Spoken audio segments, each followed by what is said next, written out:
টসে জয়লাভ করেছিল পার্টেক্স স্পোর্টিং ক্লাব এবং শুরুতেই তারা ফিল্ডিং নিয়েই হাবিবুর রহমান সোহানের উইকেটটা তুলে নেয় শহীদুল। হি ওয়াজ অন ফায়ার আজকে।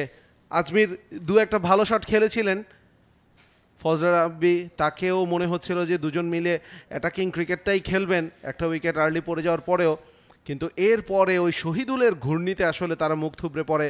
প্রথমে ফজলে রাব্বি, তারপর সানজামুল, আজকে আরও একবার কোনো রান তিনি না করেই ফিরে গিয়েছেন।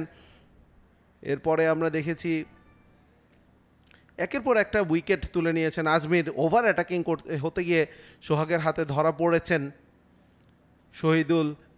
নুরুল ইসলাম সোহানের সবচেয়ে প্রাইস উইকেট, ইনফর্ম ব্যাটার, আজকে সোহানকেও কোনো রান তিনি করতে দেননি। কিছু এক্সট্রা রান এসছে যেটা হেল্প করেছে। তারপর মেহেদী হাসান সোহাগ এবারে ডিপিএল এর প্রথম বল করেছেন নিজের এবং সেখানেই একটা উইকেট তুলে নিয়েছেন। ইয়াসির আলী রাব্বি এসে লেগ স্পিনারদেরকে একটু অ্যাটাক করেছেন, যেটা তিনি গতদিনও করেছিলেন চায়নাম্যান সান্দিদকে, এবং সেটা দেখেই কিন্তু আহারার আমিন একটুখানি ঘাবড়ে গিয়ে লেগ স্পিনারদেরকে অফ করে দেন। কিছুটা লাকিও ছিলেন এবং আস্তে আস্তে ওই যে 2 ওভারের কাউন্টার অ্যাটাক সেটা থেকেই কিন্তু কাজে লাগিয়ে এরপর দুজন আস্তে আস্তে জুটিটাকে সামনের দিকে এগিয়ে নিয়ে যান। উইকেটের চারপাশে দুর্দান্ত কিছু শটস খেলেছেন, বিশেষ করে ইয়াসির আলী চৌধুরী রাব্বির কথা বলতে হবে। যতক্ষণ উইকেটে ছিলেন ডমিনেট করেছেন শর্ট বলে। He was heavy on the bowlers, down the wicket এসে এক্সট্রা কাভারের উপর দিয়ে ক্রিজের ডেপথ ব্যবহার করেছেন, নিজের রিচ ব্যবহার করেছেন, উইকেটের চারপাশে যেমনটা বলছিলাম খেলেছেন এবং শেষমেশ 90 রান করে তিনি স্টাম্পিংয়ে কাটা পড়েন, যেটা ছিল শহীদুলের পঞ্চম উইকেট। এরপর মঈন খান ইনিংসটাকে এগিয়ে নিয়ে যাওয়ার চেষ্টা করেন। মেহরাব বড় শট খেলতে গিয়ে আউট হয়ে যান, তবে মঈন খান ছিলেন অবিচল এবং একটা সময় মনে হচ্ছিল যে তিনিও আসলে তিনি পারবেন কিনা 17 রানটা করতে, কিন্তু সেটাও তিনি পারেননি। স্ট্রেইট একটা ড্রাইভে চার মেরে পরের বলেই পিয়ানের বলে তিনি আউট হয়ে গেছেন নবম উইকেট হিসেবে, এবং দশম উইকেটটাও পিয়ানের হাত ধরেই আসে। হাসান মুরাদ মিড উইকেটের বাউন্ডারিটা ক্লিয়ার করতে পারেননি, সোহাগের হাতে ভালো একটা ক্যাচে তিনি পরিণত হয়েছেন। 229 অল আউট হয়ে গেছে ধানমন্ডি স্পোর্টস ক্লাব। রিপ্লাইটা কেমন ছিল? ডান্সিং ডাউন দ্য উইকেটে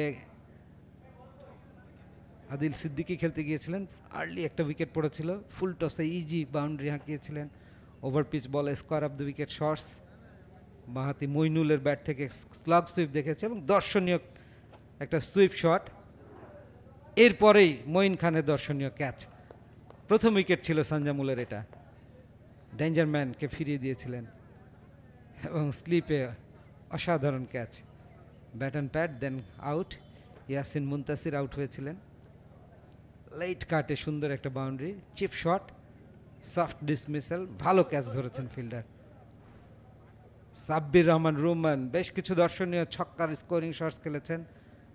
পুয়ার ডেলিভারিতে সবাইকে ফাঁকি দিয়ে বেরিয়ে গিয়েছিল বলটা, ফুল টস জাস্ট গাইড করে দিয়েছিলেন পেছন দিয়ে।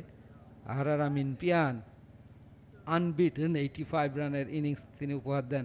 সাব্বিরের আরও একটি দর্শনীয় ছক্কা দেখছি আমরা, 47 রান করে অসময়ে আউট হয়েছিলেন, বাট ক্যাপ্টেন সামনে থেকে নেতৃত্ব দিয়ে পুরো ম্যাচটা গাইড করে এগিয়ে নিয়ে গেলেন এবং জিতলেন। ফাইনালি এলবিডব্লিউ হয়ে গিয়েছিলেন তিনি। কাট শট দেখছিলাম পিয়ানের ব্যাটে, কি দর্শনীয় সব ছক্কার মার, পুল শটটা দারুণ ছিল, স্কোয়ার ড্রাইভ,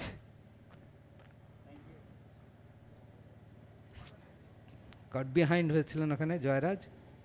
এলবিডব্লিউটা প্লাম ছিল, সিদ্ধান্ত আসার আগেই সেলিব্রেট করেছিলেন সঞ্জামুল। 5 ছিল 7 এফোর্টলেস, আড়াআড়ি ব্যাটে স্ট্রেট খেলেছিলেন আমিন। মুক্তার আলীর গুরুত্বপূর্ণ 30 রান মাত্র 31 বল থেকে, সময়োচিত ইনিংস, যোগ্য সহায়তা দিয়েছিলেন ক্যাপ্টেনকে।